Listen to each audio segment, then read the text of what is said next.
Mari kita tunduk kepala sekali lagi, kita minta kuasa Roh Kudus hadir.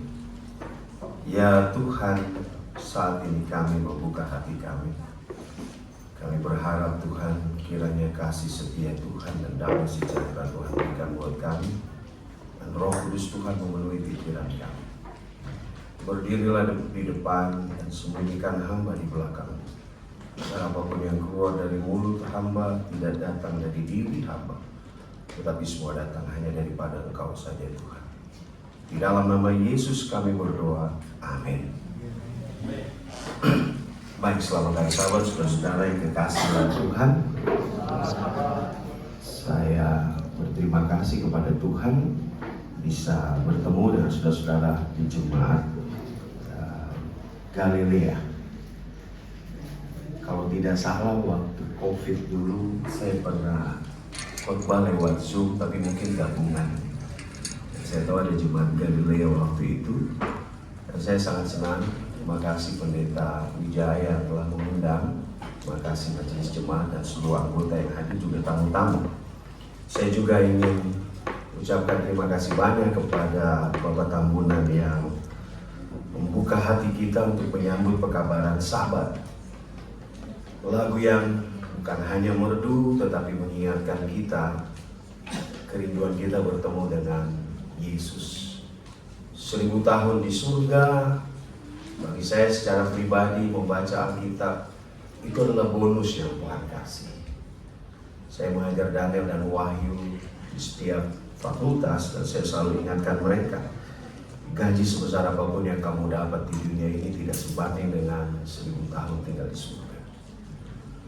Dan saya ingatkan, dan itu hanya bonus, karena setelah itu kita akan tinggal selama-lamanya di Yerusalem baru. Lagu itu menceritakan bagaimana setelah 1000 tahun kita hidup di surga dan kita akan tinggal di Yerusalem. Sangat-sangat luar biasa isinya dan menguatkan kita.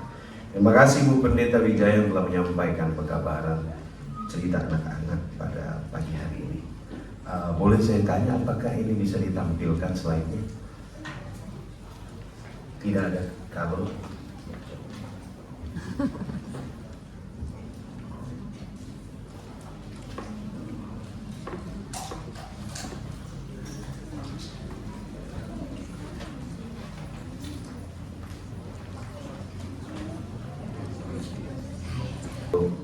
Untuk dipasang, saya rindu supaya slide ini bisa ditampilkan, dan khotbah ini akan di-share kepada Anda supaya Anda juga bisa khotbahkan di tempat Anda, di mana saja Anda pergi melayani, Anda bisa share.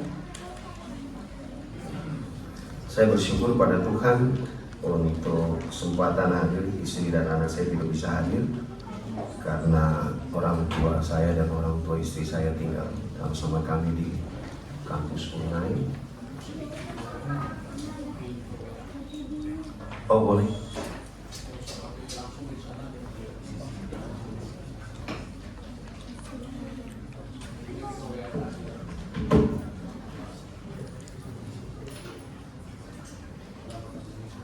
Saya mohon maaf saudara, membuang waktu kita. Jangan lupa nanti selesai ibadah ada seminar tentang gereja Crosswalk. Saya harap saudara bisa hadir supaya kita tahu bagaimana posisi gereja kita, bagaimana mereka, kita bisa mempersiapkan anak-anak kita. Baik, sambil menunggu, saat saya katakan saya tidak bisa bawa keluarga karena dua-dua orang tua kami ada di rumah. Itu sebabnya kalau kami pergi satu orang, yang satu harus menjaga mereka supaya mereka tetap baik-baik saja di sana. Dan saya bersyukur kepada Tuhan menyelesaikan pendidikan saya di IAS 6 tahun lamanya, dan tahun lalu kami menyelesaikan defense dari disertasi saya, dan kalau Tuhan kehendaki pada bulan Mei ini kami akan wisuda. Baik saudara, mari kita mulai saja sambil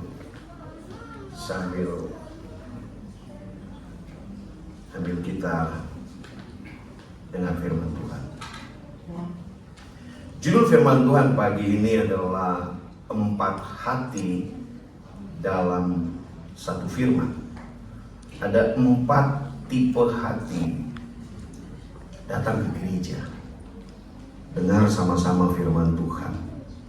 Dengar nasihat yang sama tentang firman Tuhan. Tetapi 3 dari 4 hati itu mayoritas pulang tidak ada perubahan. Hanya 1 yang ada perubahan. Ini menunjukkan kepada kita bahwa tidak semua orang yang pergi ke gereja duduk dengan manis, mendengar firman Tuhan, dan pulang diubahkan. Bukan bicara tentang pendetanya mungkin yang gak benar, atau bukan bicara tentang firman yang mungkin tidak bagus. Tetapi firman ini mengajarkan bahwa persiapan hati kita menentukan Anda berubah atau tidak. Contoh simpel, saya mengajar di Fakultas Filsafat, dan saat ini semakin banyak mahasiswa yang datang untuk ambil kelas kependetaan. Dulu di zaman kami hanya 10, 12, bahkan pernah 4, tapi sekarang hampir 30 yang hadir. Belum apa-apa dibanding Unclub. Unclub satu angkatan bisa 150 di Unclub. Itu sebabnya begitu tamat mereka bingung mau taruh di mana. Ya, apalagi sekarang sudah ada 3 uni. Uni Timur juga mau dibagi 2 lagi. Semakin pusing mau taruh di mana. Kalau Uni Tengah saya pikir masih bisa menampung karena keuangannya lebih bagus. Tapi di Uni Timur agak sulit. Tetapi yang saya mau katakan, dari 30-40 orang yang mendaftar di UNAI, mahasiswa kependetaan, begitu masuk tingkat 2 sudah berkurang 5. Begitu masuk tingkat 3 berkurang lagi 5. Begitu wisuda dari 30-40 hanya tinggal 20. Begitu pergi ke ladang ada yang bertahan, tapi ada juga yang tidak bertahan dan keluar. Waktu saya pulang bulan September kemarin, saya coba telepon beberapa orang mahasiswa saya. Ada salah satu yang saya telepon di Kalimantan. Dia putra asli Dayak, dan biasanya waktu dia kuliah kami jaga betul karena agak sedikit orang dari Dayak yang mau jadi pendeta. Jadi saya telepon dia, saya tanya dia, gimana kabarnya? Baik Sir. Di mana kamu saat ini melayani? Saya di hutan Sir. Dalam hati saya, bagus juga dia di hutan melayani. Di hutan berarti dia punya pengorbanan sangat luar biasa. Di mana begitu banyak orang pilih Jakarta, dia pilih di hutan Kalimantan. Saya tanya, di jemaat berapa orang anggotamu? Gak ada Sir. Hah? Kok gak ada? Jadi kamu pionir untuk buka yang gak ada jadi ada? Bukan Sir, saya di hutan lagi cari burung. Kok cari burung? Saya sudah gak jadi pendeta lagi Sir. Saya tanya, kenapa kita jadi pendeta lagi? Karena kerja di hutan lebih menjanjikan dapat uang daripada bertahan di kependetaan di Kalimantan. Saudara lihat, dari 12 murid Yesus, 12 murid Yesus yang Yesus ajar, Yesus adalah guru yang tidak pernah salah. Amin. Saya kalau baca Alkitab dalam hati saya, enak betul 12 itu ya. Dididik oleh orang yang tidak pernah salah, profesor yang sangat luar biasa. Dia seorang Allah yang menjadi manusia. Harusnya semua 12 bertahan. Tapi pada kenyataannya, dari 12 itu ada yang keluar, bahkan menjual dia. Pertanyaannya, apakah Yesus yang salah? Apakah Yesus tidak tahu kalau Yudas akan berkhianat? Yesus tahu. Itu sebabnya Yesus tidak berkata tidak. Yesus juga tidak berkata ya kepada Yudas kalau pengen inspirasi tulis. Yesus izinkan Yudas ada di situ dengan satu kerinduan. Mudah-mudahan bukan Yudas yang menggenapi nubuatan bahwa orang terdekat Yesus adalah dia yang akan mengkhianatinya. Tetapi apa yang terjadi? Guru yang sama, firman yang sama, nasihat yang sama, tapi dari 12 itu ada satu yang hatinya tidak pernah dibuka untuk menerima kehadiran Yesus. Itu sebabnya saudara-saudara, firman ini sudah sering kita dengar. Tetapi seringkali kita bagian dari 3 dan bukan 1 yang membuat kita tidak berubah. Padahal kita sudah dibaptis lebih dari 30 tahun, lebih dari 40 tahun, lebih dari 50 tahun. Saudara-saudara yang kekasih di dalam Yesus Kristus, ada 4 model hati yang terjadi di atas dunia ini. Mari kita lihat kenapa perikop ini penting Yesus taruh di dalam pelayanannya. Yesus tidak bicara tentang kualitas firman, tetapi Yesus sedang membicarakan tentang hati. Kita semua ada di sini, mata tertuju kepada firman, kepada saya. Tetapi pertanyaannya, hati Anda kemana? Ini khotbah bukan ditujukan untuk orang tertentu. Ini cocok buat si A, ini cocok buat si B. Karena si A itu hidupnya ada di gereja tapi hatinya penuh semak belukar. Tidak. Tapi ini bicara untuk masing-masing kita yang punya hati mau diubahkan. Ada 2 orang ikut kebaktian sama, mendengar khotbah yang sama, tetapi satu hidup diubah, pulang dari gereja diubah.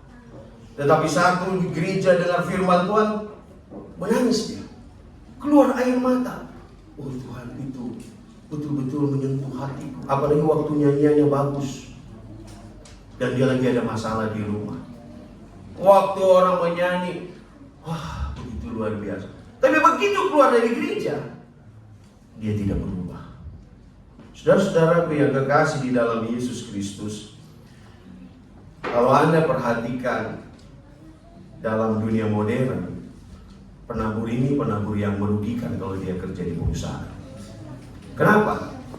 Karena di perusahaan sekarang kalau Anda menabur, Anda harus pastikan tanah yang Anda kasih benih itu tanah yang sudah dikelola dengan apa? Dengan baik. Karena kalau Anda tidak kelola dengan baik, Anda sedang membuat perusahaan rugi. Anda membuat Anda menjadi petani yang rugi. Kenapa? Karena Anda buang-buang itu benih yang Anda beli.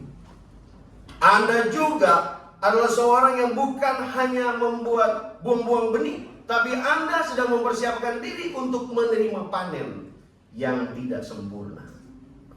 Tetapi penabur yang tidak masuk akal ini sebenarnya masukan dari Yesus buat kita semua. Bahwa Yesus adalah seorang penginjil yang selalu menaburkan benih. Apakah Anda siap atau tidak siap? Yesus tidak pilih-pilih di mana kita menginjil. Tidak.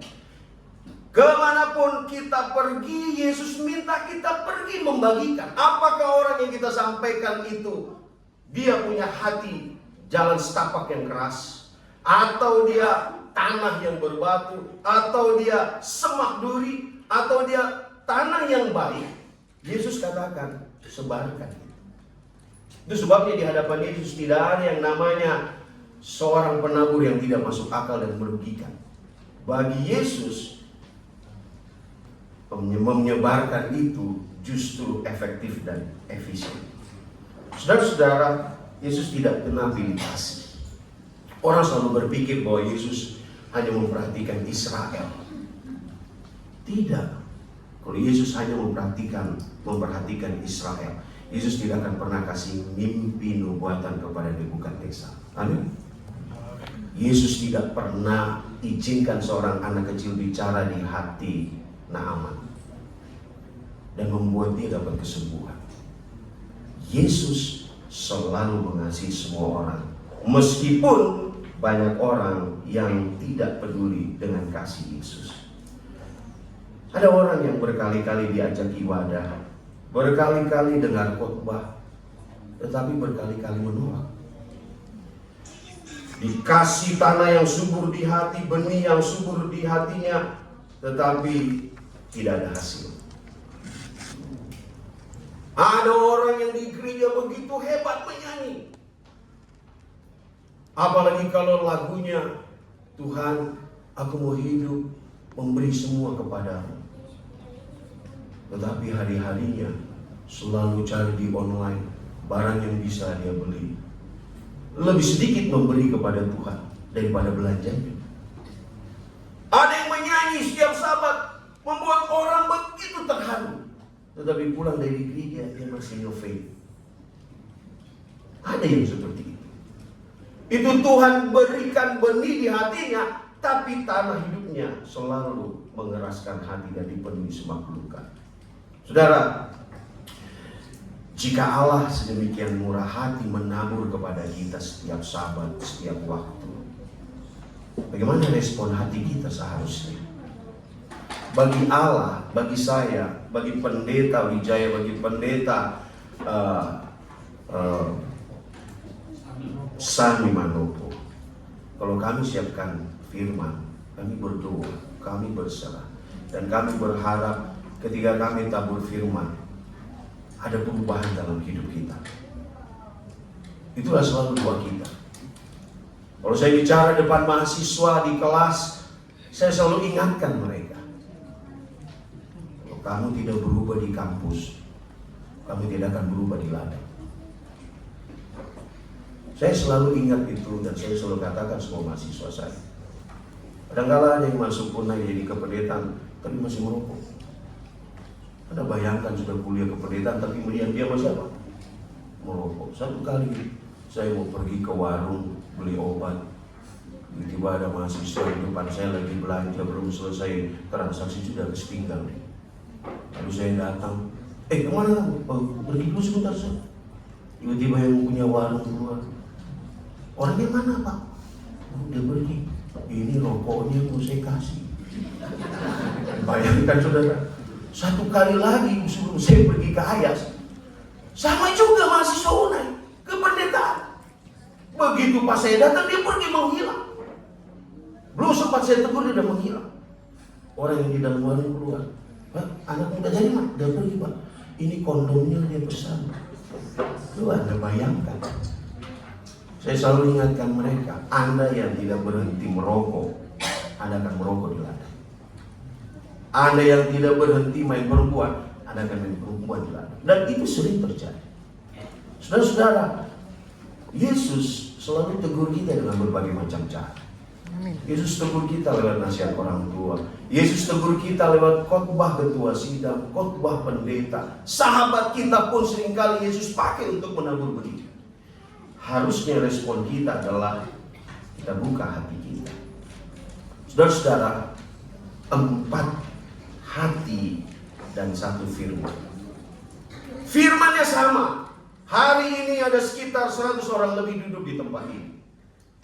Perkiraan saya. Firmannya sama, semua dengar. Tetapi pertanyaannya adalah, apakah kita punya hati yang keempat? Atau kita punya hati 3 dari yang keempat itu, yang lain dari yang keempat. Ini mengajarkan kita bahwa hampir mayoritas yang pergi ke gereja, lebih memilih tidak berubah, dan hanya minoritas yang memilih untuk apa? Berubah. Saudara, ini Yesus sampaikan. Kalau Anda baca perikop Matius 13, ada dalam bahasa Inggris ada 8 perikop yang Tuhan Yesus ajarkan bahwa ketika Yesus datang banyak orang yang menolak dia. Hanya di perikop itu saja. Dan Yesus mau sampaikan ini kepada kita. Oh, biarlah kita punya hati yang terbuka. Saya dapat gambar ini dari AI. Ada tanah yang ditabur, tanah yang keras. Batu, tanah itu keras karena sering diinjak, sehingga benih yang jadi itu tidak pernah masuk ke dalam tanah. Baru dilempar, burung sudah makan. Ada tanah yang menerima benih, tanahnya penuh dengan batu-batu, sehingga dia tidak punya akar yang kuat. Lalu ada tanah yang benih itu jatuh di tanah yang penuh dengan semak duri. 3 jenis tanah tidak bisa membuat benih itu bertumbuh dengan baik. Tetapi ada satu tanah yang membuka hatinya dan membiarkan benih itu bertumbuh 30 kali lipat, 60 kali lipat, dan 100 kali lipat. Mari kita mulai dari benih yang pertama. Benih yang pertama adalah hati yang keras.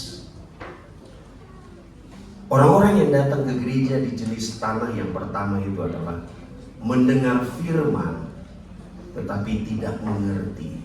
Kenapa tidak mengerti? Apa mereka tidak buka telinga?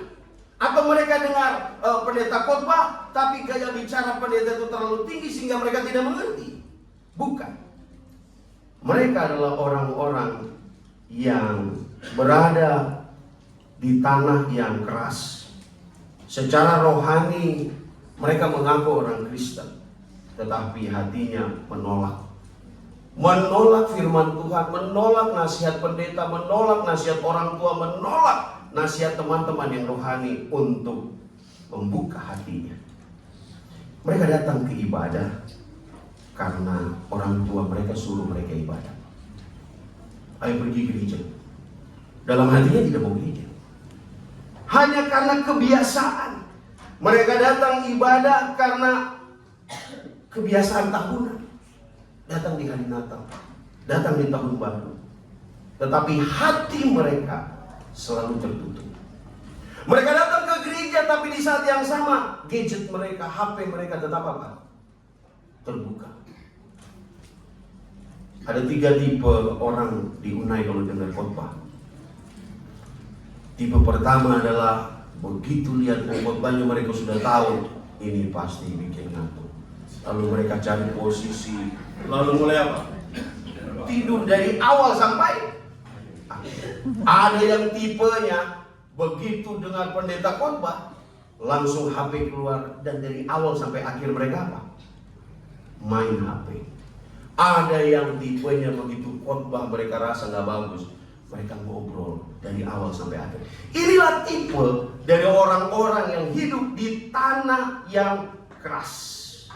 Mereka datang ibadah karena kewajiban keluarga. Kalau nggak pergi gereja, mama papa marah. Saat firman Tuhan datang tegur mereka, dosa mereka diingatkan. Jawaban mereka gini, biasa aja kali, semua orang juga mau melakukan itu kok. Hati-hati. Di era digital, sambil ibadah, masih banyak orang yang sedang scroll untuk surfing dengan internetnya. Dan saudara, hati mereka menjadi keras. Menjadi keras, dan itu terjadi di dalam bacaan bersautan kita. Orang yang keras hatinya, ada 2 hal kata Alkitab. Karena keangkuhan, karena kekecewaan, karena kepahitan, atau karena ada dosa yang mereka pelihara. Sehingga dosa kesayangan itu begitu ditegur, hati tidak bisa terima. Dan masih ingat gambar ini, Firaun.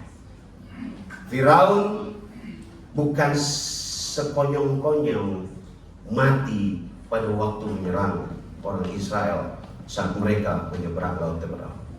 Firaun adalah seorang yang Tuhan ingatkan dari awal untuk bertobat. Mulai dari tulah pertama, Tuhan sudah ingatkan. Tulah kedua, tulah ketiga, orang yang baca Alkitab persalahkan Tuhan. Kenapa Tuhan bikin hati Firaun keras? Tuhan tidak pernah bikin hati Firaun keras. Tuhan selalu ingatkan dia, dan dia selalu percaya bahwa manusia tidak bisa buat kayak Tuhan.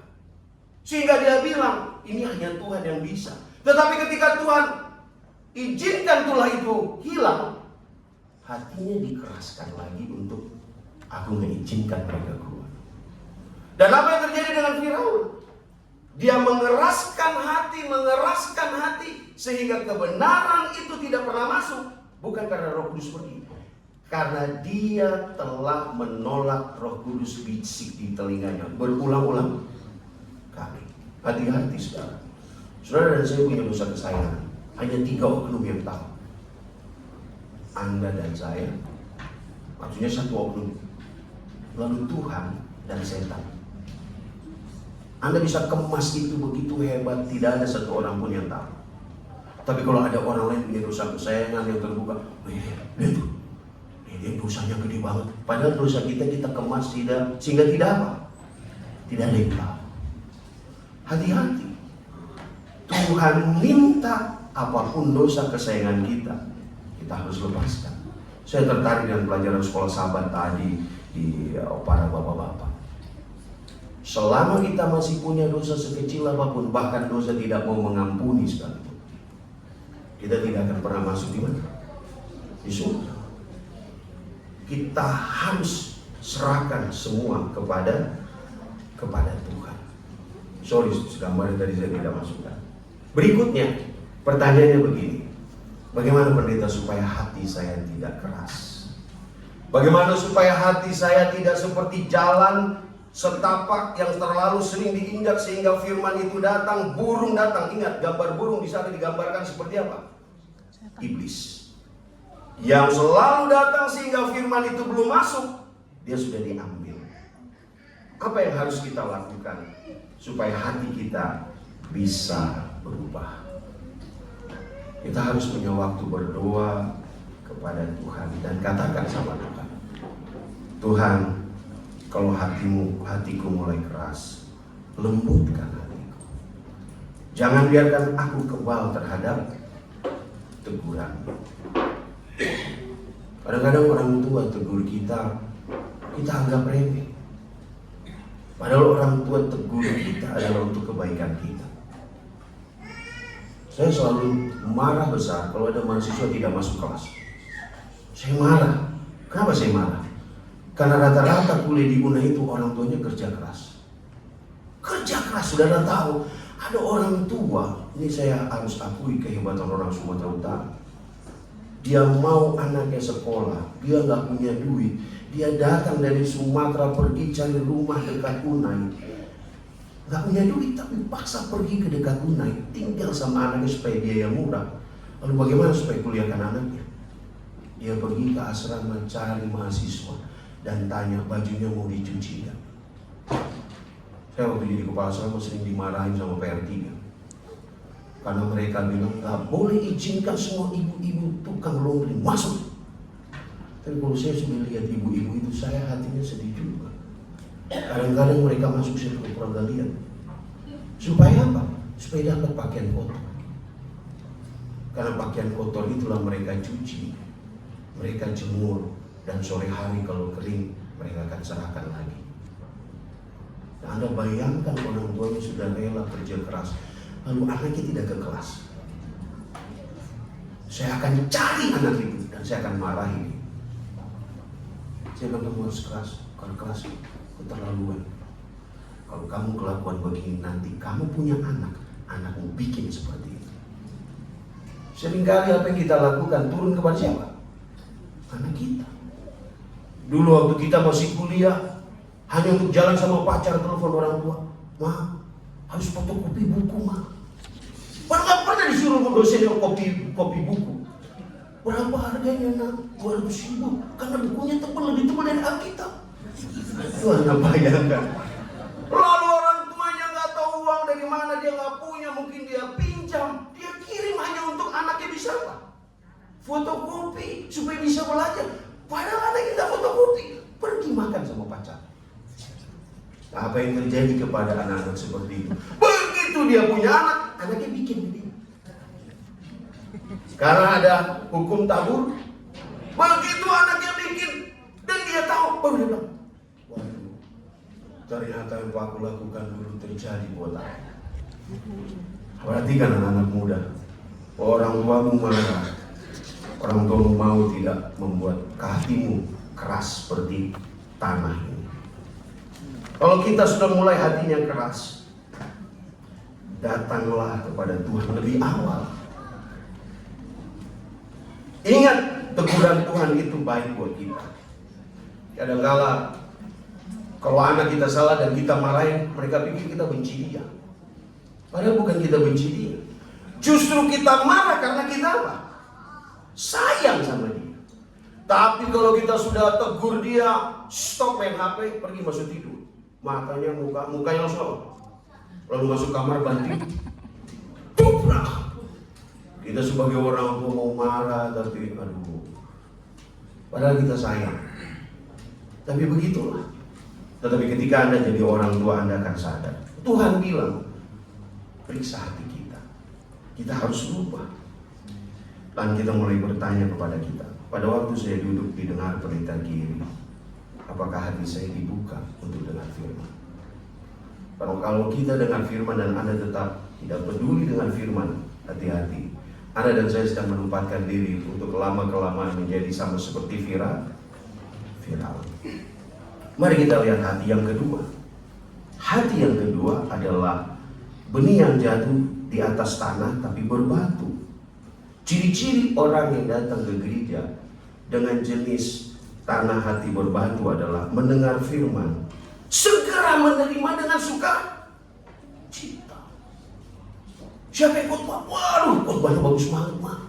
Tadi saya pergi ke gereja, bagus banget. Apa khotbahnya? Apa ya? Lupa saya. Tapi bagus banget pokoknya. Saudara, dia dengar firman tadi tapi tidak berakar dalam karena batu terlalu apa? Terlalu banyak. Dan dia firman itu hanya tumbuh sebentar.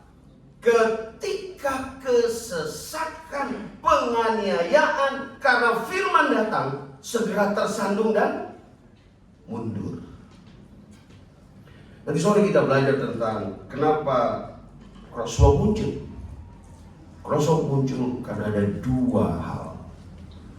Mereka menampung anak-anak muda yang tidak terjangkau oleh gereja Advent. Dan yang kedua, mereka ada oleh karena menjangkau anak-anak muda yang pernah disakiti di gereja Advent. Itu sebabnya cara mereka membuka diri sangat berbeda. Saudara-saudara, Tuhan bilang menjadi umat Tuhan itu bukan jalan nyaman. Menjadi umat Tuhan itu pikul salib. Anak muda yang ikut Tuhan lalu berpikir hanya untuk cari kenyamanan, Anda harus berubah. Karena semua kita menjelang kedatangan Yesus akan pikul salib lebih berat. Yesus sendiri sudah bilang, aku telah menerima hal itu dan kamu juga akan apa? Menerimanya.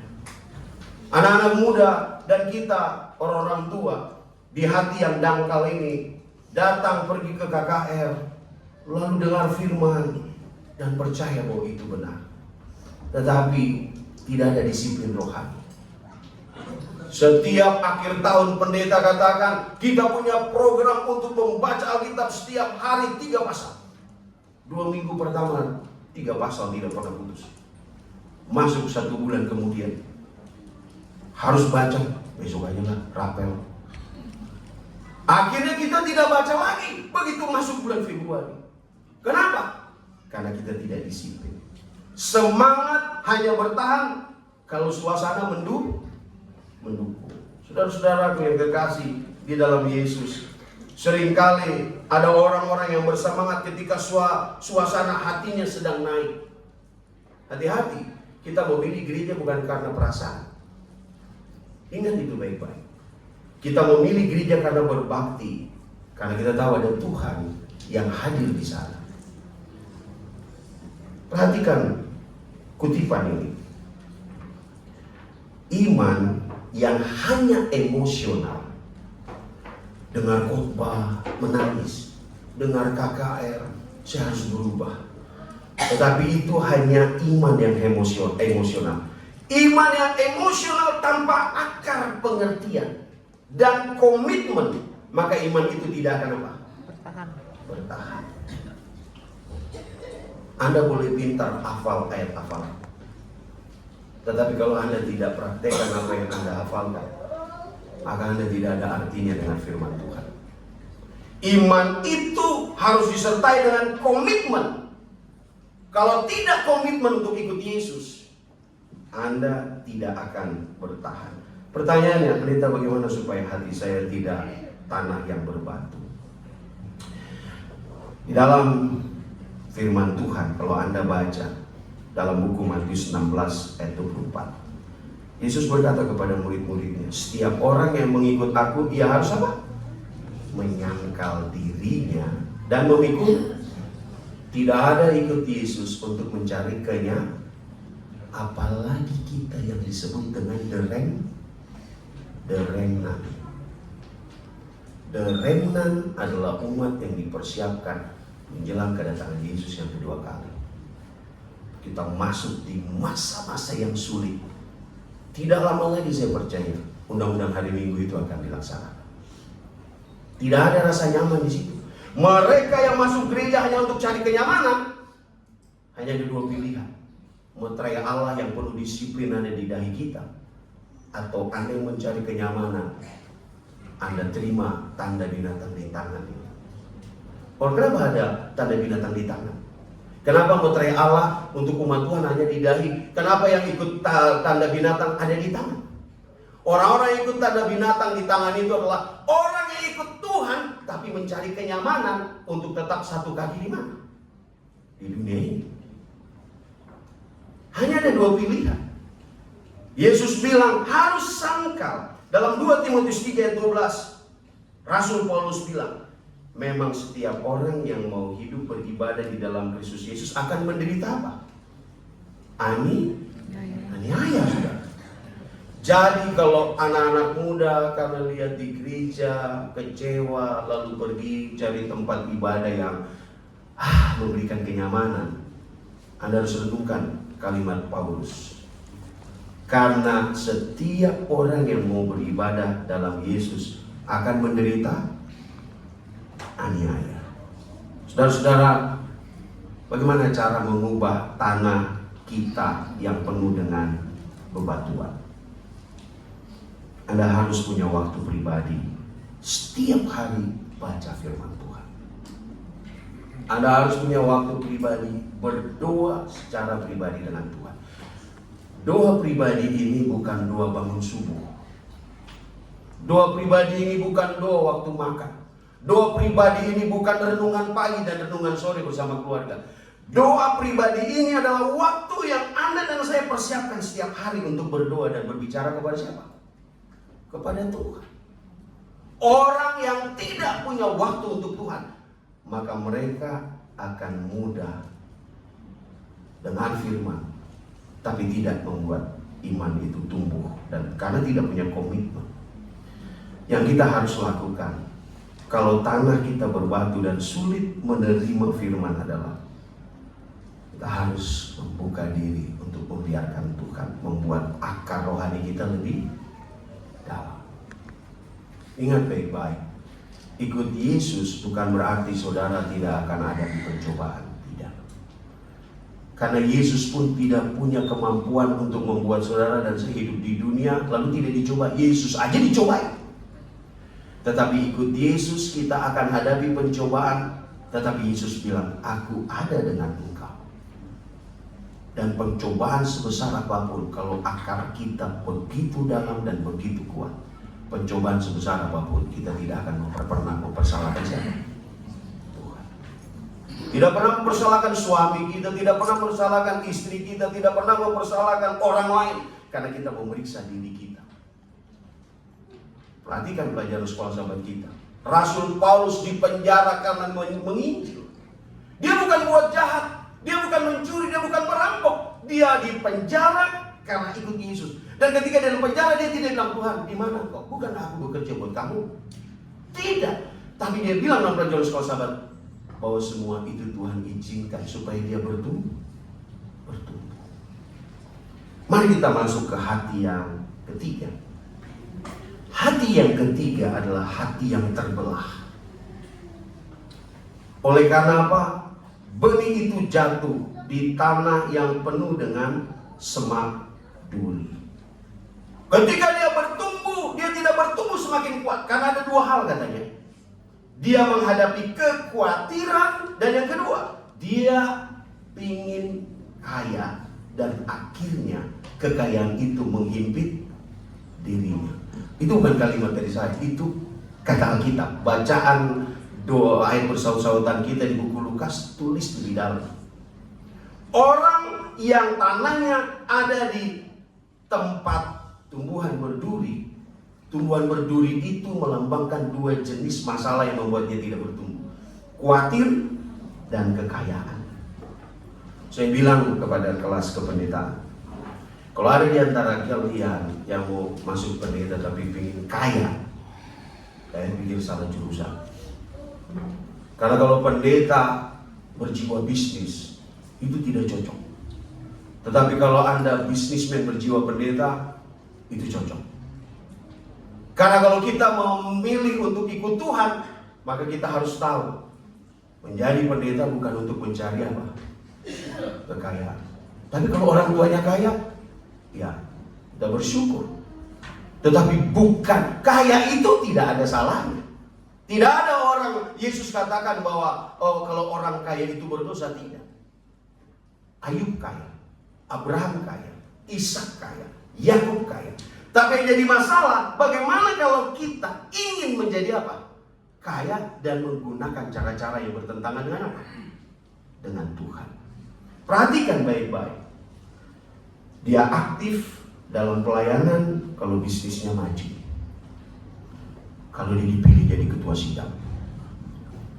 Kalau setiap kali pemilihan dia ada di bilangan orang-orang yang duduk di majelis. Dia aktif dalam pelayanan kalau semua yang dia minta dia dapatkan. Tetapi dia keluar dari kekristenan ketika dia punya proyek hilang, ketika dia rugi.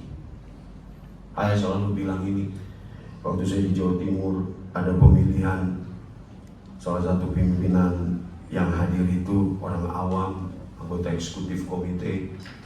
Di rapat konferensi itu yang siapkan sound system itu dia. Jadi di konferensi itu semua sound system itu datang dari dia. Begitu nama eksekutif komite diumumkan dan namanya tidak ada, saudara. Belum selesai rapat semua speaker dia mau pulang. Ini betul, saudara.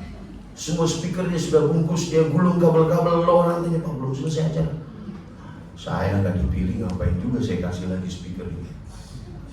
Ada juga anggota jemaat, saya baru dengar cerita baru-baru ini Desember lalu. Kalau dia nggak terpilih, maka setelah 1 tahun itu gereja piknik dia. Dia nggak gereja di rumah, dia tetap nggak mau pindahkan anggota, dia tetap di gereja itu namanya. Tapi tiap sahabat dia piknik ke gereja yang lain. Kenapa? Karena namanya tidak masuk di konferensi, di dalam jadwal panitia atau majelis jemaat. Itulah orang yang karena hadapi masalah, dia piknik ke gereja yang lain. Anda dan saya bukan ikut Tuhan oleh karena kita mendapatkan berkat lebih. Kita mau dapat berkat atau berkat itu tidak sebesar yang kita inginkan, kita harus tetap hadir di gereja. Lihat saudara-saudara, awalnya aktif ibadah, doa, dan pelayanan. Tapi begitu masalah-masalah menimpa pekerjaannya, keluarganya, maka firman itu digeser dan masuk prioritas yang lain. Apakah ada hamba Tuhan yang begini? Banyak. Hamba Tuhan yang begini banyak. Anda tahu kalau kami terima mahasiswa kependetaan harus diuji. Semua mahasiswa kependetaan sebelum masuk diterima di UNAI harus diuji. Dan mereka sudah tahu bahwa kita akan panggil mereka dan wawancara. Tapi mahasiswa itu diajarin sama abang kelasnya. Kalau kamu datang nanti, ada 3 orang dosen yang akan menanyai mereka. Kalau datang nanti, bikin diri bahwa kamu betul-betul adalah orang yang akan jadi pendeta. Kalau Anda bayangkanlah, baru buka pintu saudara, pintu saya belum masuk, udah keluar air mata saudara. Udah ngomong udah nangis. Begitu duduk, kenapa kamu nangis? Saya betul-betul dipanggil Tuhan menjadi pendeta. Kenapa? Selama ini saya sakit, gak bisa sembuh-sembuh. Tapi ketika saya bertemu Tuhan dalam mimpi, Tuhan bilang kamu harus jadi pendeta. Maka itu sebabnya saya pilih pendeta. Kau bayangkan saudara, kalau udah nangis, kamu bilang apa? Dan kalau sudah ketemu Tuhan dalam mimpi, apa yang dia bilang sendiri sudah ketemu Tuhan dalam apa? Dalam mimpi, Pak Pendeta. Saya nggak bisa hakim. Kamu udah ketemu Tuhan dalam mimpi. Dan dia bilang saya harus jadi pendeta.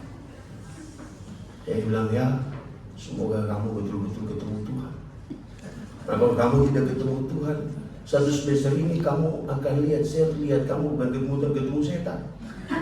Dalam kelakuan benar saudara. Dia baru masuk satu semester, baru 1 bulan ada perempuan datang ke kelas saya di ruangan kantor saya. Sir, saya mau kasih tahu sir, kenapa? Anak kependetaan yang saya ajar itu kurang ajar. Siapa namanya? Si ini sir. Saya langsung ingat dia nangis. Kenapa dia? Waktu kami sama-sama kerja supaya dapat uang, supaya masuk semester awal dapat uang tambahan. Kami sama-sama kerja di Unai. Kami sama-sama kerja di ground Saku itu halaman Unai. Dia sudah tidur sama saya sir. Hah?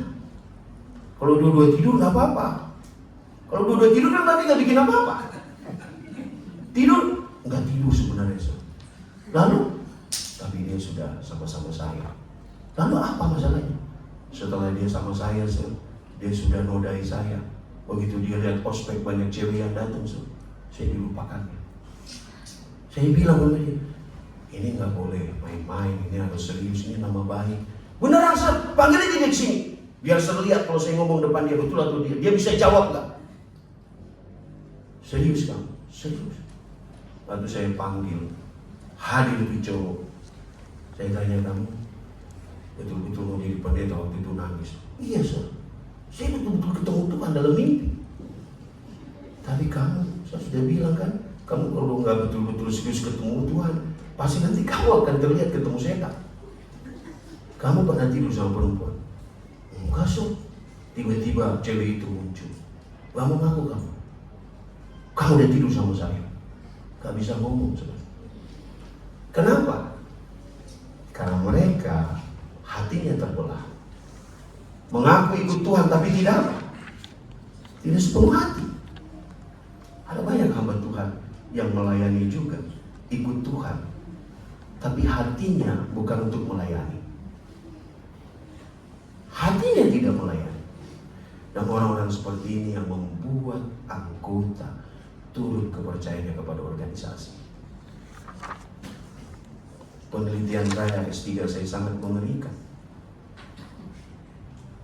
Banyak hamba-hamba Tuhan yang tidak fokus kepada misi yang GC sampaikan. GC bilang fokus to mission.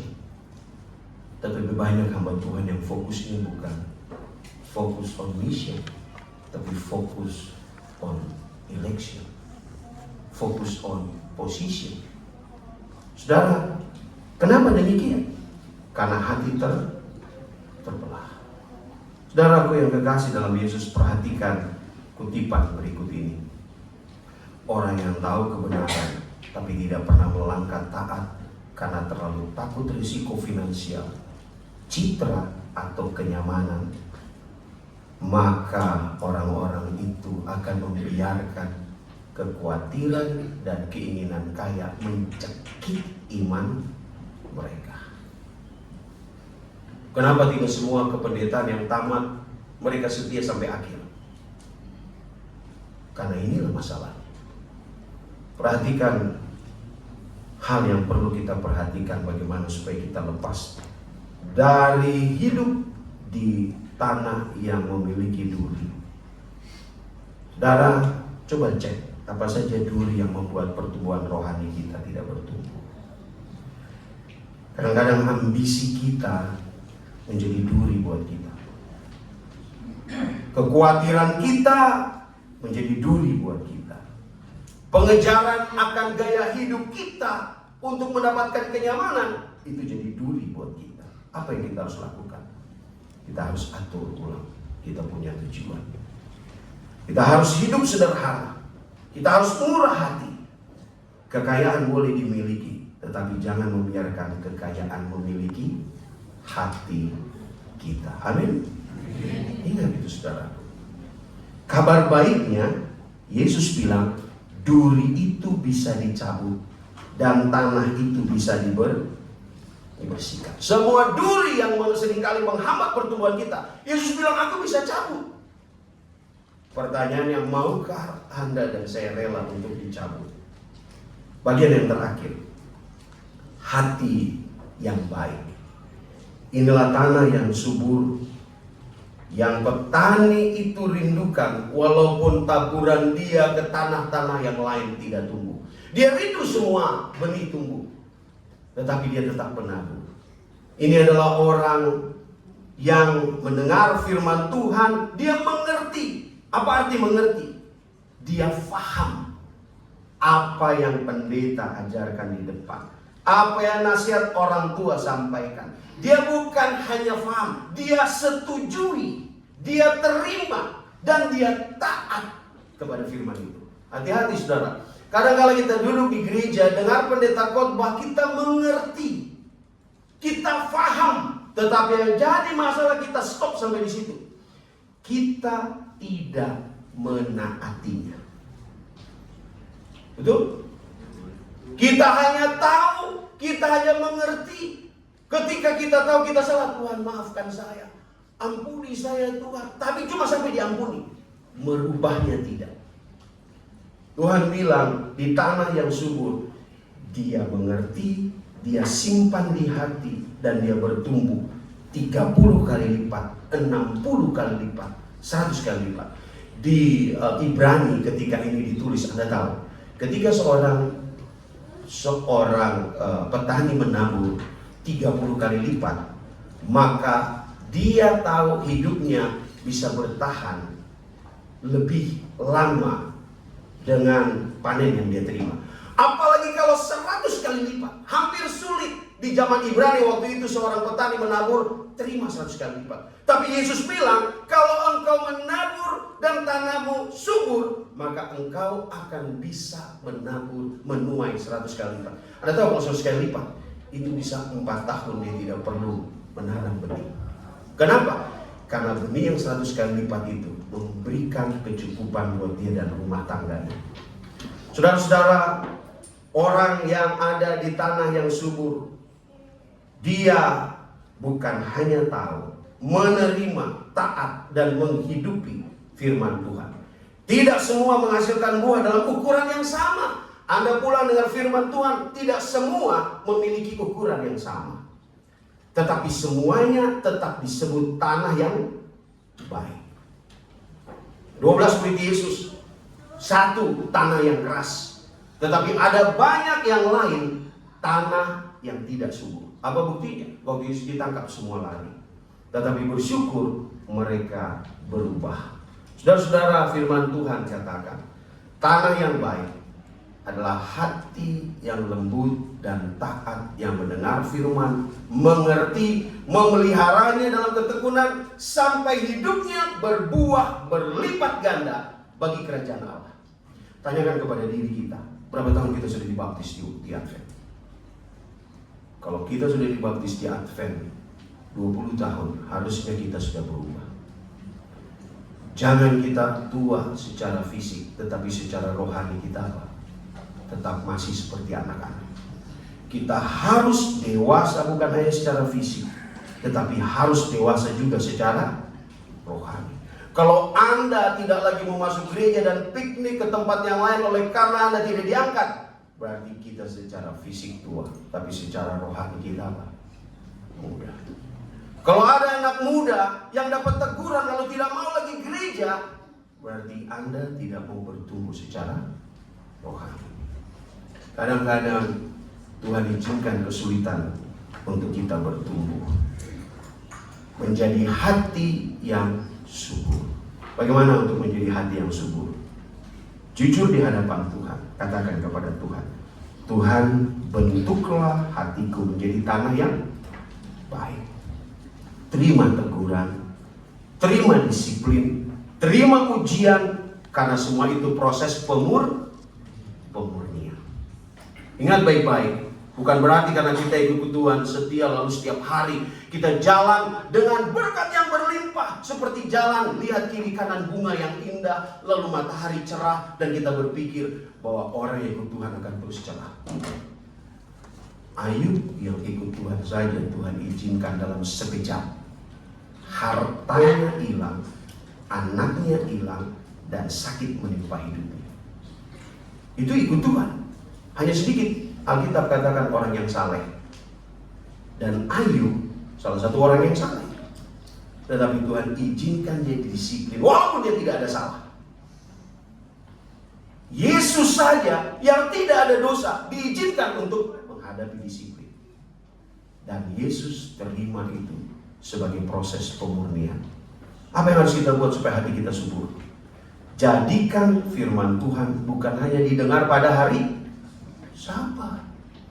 Kadang-kadang kita sistem SKS kalau belajar sekolah Sabat. Sistem kebut semalam. Pelajaran harus dibaca tiap hari, kita kebut semalam. Supaya kita besok waktu ditanya tahu menjawab. Kita harus mengikuti prosesnya. Saudara, bagian terakhir dari khotbah kita. 4 hati ini ada dalam diri Anda dan saya.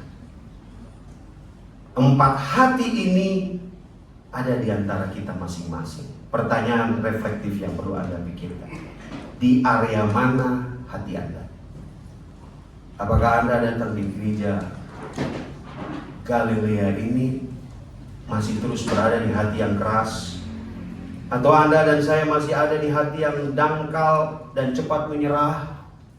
Atau Anda adalah orang-orang yang penuh dengan duri dunia karena Anda mengejar dunia dan mencekik kerohanian Anda, dan Tuhan mau Anda ada di bagian akhir. Anda datang ke gereja, mau susah mau senang, mau pencobaan ataupun tidak, Anda memiliki hati yang subur. Satu firman yang sama, pemberinya, pengkhotbahnya yang sama, Tuhan yang sama, tetapi bisa ada yang tidak berbuah dan ada yang berbuah luar biasa. Kerinduan kita semua, jemaat Galilea adalah orang-orang yang bertumbuh setiap hari di dalam Tuhan. Saya ada masukkan di Facebook selama 1 minggu ini. Tanah jenis apa yang ada di hatimu? Yang komentar cuma 3 orang. Yang satu katakan, thank you pendeta, sangat menguatkan. Yang satu katakan, pendeta saya berdoa semoga tanah saya subur. Tapi yang satu katakan, saya tanah bermasalah pendeta. Itu makanya sering tidak apa, tanah sengketa. Saya masukkan ini malah dia tulis tanah saya tanah sengketa. Saudara-saudara yang Tuhan mau, Anda bukan tanah sengketa, tetapi Anda jenis yang terakhir. Kesimpulan dari khotbah ini adalah yang pertama,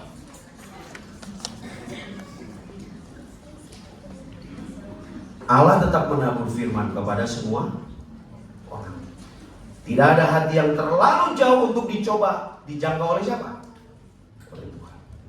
Tetapi saya nggak layak. Justru ketika Anda nggak layak, berarti Roh Kudus masih bekerja. Amin. Kalau Anda merasa bahwa Anda sudah merasa layak terus, itu perlu dipertanyakan. Mahasiswa tanya, kira-kira Tuhan masih ampuni dosaku? Masih. Ketika Anda dan saya masih merasa bahwa kita orang berdosa dan butuh pengampunan, di situ berarti Anda dan saya masih dekat dengan kuasa Tuhan. Yang kedua, perhatikan baik-baik. 4 kondisi hati menentukan nasib dari satu firman. Hati keras, dangkal, berduri, atau subur, itu yang menentukan apakah firman itu berbuah atau tidak. Yang ketiga, perhatikan baik-baik. Pengertian sejati dari tanah yang subur adalah dia mendengar, dia mengerti, dan dia taat. Kalau Anda mendengar firman Tuhan, anak-anak muda ikuti acara PK. Jangan cuma dengar, jangan cuma datang hanya untuk ketemu cewek atau cowok atau teman atau hanya untuk nongkrong. Anda tidak akan bertumbuh. Anda datang ke sini untuk dengar, untuk mengerti, dan untuk taat. Hal yang keempat, duri kekhawatiran dan keinginan kekayaan adalah ancaman serius bagi pemulihan. Ia bekerja pelan, halus, tetapi bisa membuat hidup tidak berbuah. Dan yang terakhir, panen Allah pasti terjadi. Ingat baik-baik. Amin.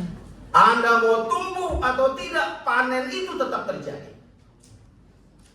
Apakah Anda berlimpah atau tidak, Tuhan pasti tetap panen. Amin. Itu sebabnya di tengah banyak penolakan, Allah tetap menginginkan Anda adalah orang-orang yang menghasilkan 30, 60, dan 100 kali lipat dari hati yang membuka bagi Tuhan. Saya bawa khotbah ini di dalam nama Yesus Kristus. Amin.